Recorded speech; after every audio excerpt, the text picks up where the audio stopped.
I think it's no surprise that I sort of came out of Game of Thrones and had a kind of a breakdown where it all got too much and had my rock bottom moment. Kit Harington's journey as Jon Snow through the Game of Thrones series is a tale of immense success intertwined with profound struggles.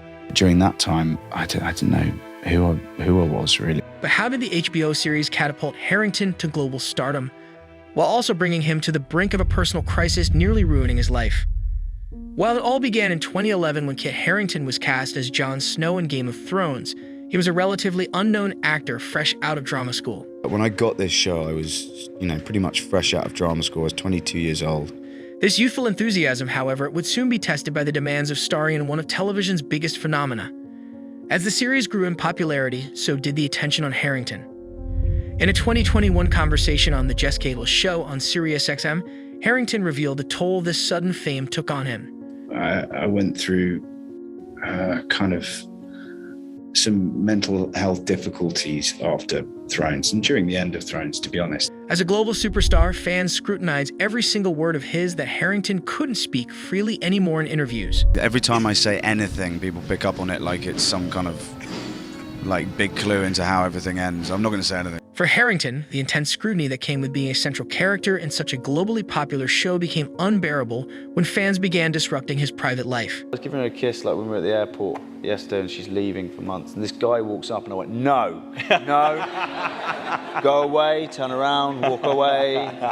However, the immense pressure on Harington, both as an actor and as a public figure, would only deepen as Jon Snow's character arc became increasingly central to Game of Thrones as the series progressed. I've been looking forward to when someone come up to me and, you come up, you Jon Snow, do you play Jon Snow? I've been looking forward to going, not anymore. In an interview with The Hollywood Reporter, Kit described the anxiety he felt, particularly after Jon Snow's death and resurrection storyline. My darkest period was when the show seemed to become so much about Jon when he died and came back. I really didn't like the focus of the whole show coming onto Jon, even though it was invalidating my problem about being the weak link because things were about Jon. This focus intensified the already considerable stress Harington was experiencing. But it is weird, your whole life being a cliffhanger. I didn't like that off bit of that season because it's strange that you feel like part of your life is a cliffhanger as well as this fictional characters in the show. But what's even worse was that the constant exposure to dark themes and violent scenes in the Game of Thrones began to affect Harington's mental state.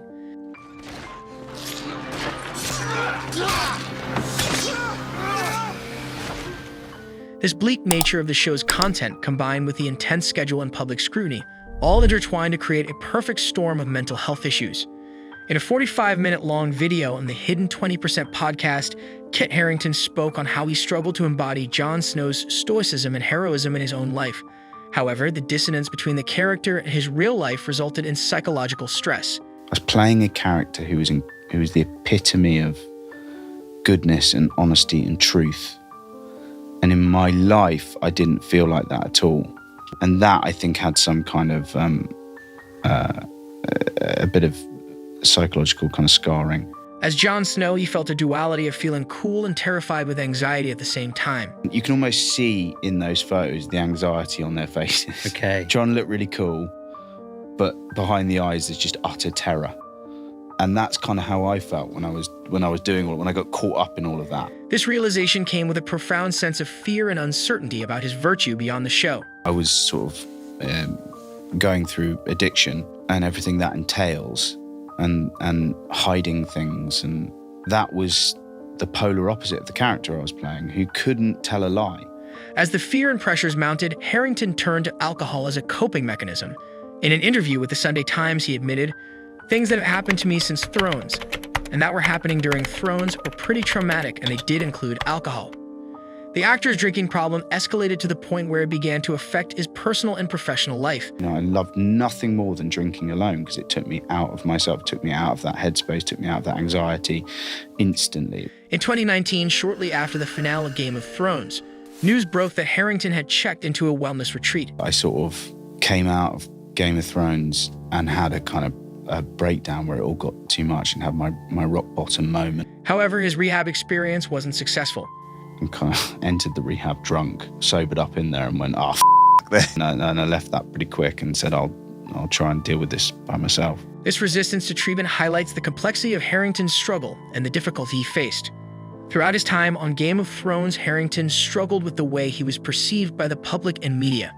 But during that time, I didn't know who I was, really. He felt a certain frustration with reading both praise and criticism online for his character Jon Snow, with several comments like, "Kit missed the seasons when his dialogue wasn't, 'I don't want it and you're my queen.' I will never forgive D and D for ruining this guy. My favorite character deserved better. Kit looks worse each year. From White Wolf to Black Knight." Harington couldn't help but feel like he was falling into a dangerous rabbit hole. And that is a dangerous rabbit hole to fall down, because inevitably you find all of the bad stuff that people are saying as well as the nice stuff. This feeling added another layer of struggle to Harington's already fragile state, a state which viewers could feel even on the TV screens during his final season as Jon Snow.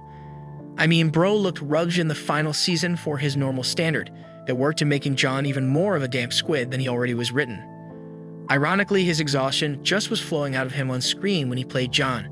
We all make jokes about my queen, and I don't want it, but it seems like it really was more Kit than Jon. Having spent nearly a decade of his life dedicated to this character and show, its conclusion left Kit feeling freed from the chaos and madness. I've been in that bubble for a while, and I want to just kind of reset now. I don't know what that is, but I feel like I need a bit of time away from the madness. Which was supported by a Reddit post reading, "That's the thing some people don't realize." A lot of the actors were absolutely sick of the show. I remember Natalie Dormer begging to be killed off in season 5. David Benioff and Daniel Brett Weiss had to convince her to stay for one more season. You see, following the conclusion of Game of Thrones, Harington decided to take a break from acting altogether. I took a sort of a break after Thrones, where I said I don't want to work for a year. I want to really kind of concentrate on myself, and I think I'm really happy I did that. This break was crucial for Harington's mental health recovery. It allowed him to step away from the intense environment of Game of Thrones and reassess his life and career. The actor has been open about the work he's done in therapy and the importance of seeking help. Amidst his struggles, Harington found solace and support in his personal life, being married to his Game of Thrones co-star Rose Leslie in 2018 and welcomed 2 children. I think, so far, I think I'm a good dad because I'm sober. I'm very, very grateful that I got sober before being a parent. After his break, Harington slowly returned to acting, taking on roles that allowed him to explore different characters. His most notable role post Game of Thrones has been in the Marvel Cinematic Universe's Eternals. So they came to me and asked me whether I considered coming in and doing it, and the answer I gave was yes.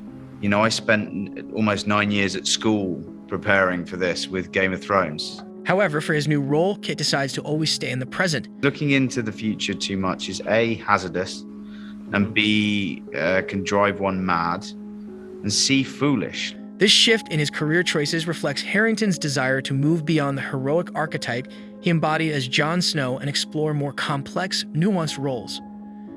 Despite the challenges he faced, Harington did express gratitude for his experience on Game of Thrones to the set. I love this show. It has never been a job for me. It gave me my life. This will always be the greatest thing I'll ever do and be a part of. And you've all been just my family. I love you for it, and thank you so much. In an interview with The Hollywood Reporter, he reflected, "I think it was an amazing journey. I took away so much from it, but I think it's important to realize that it's just television, it's just a job, and you can't live your life through it."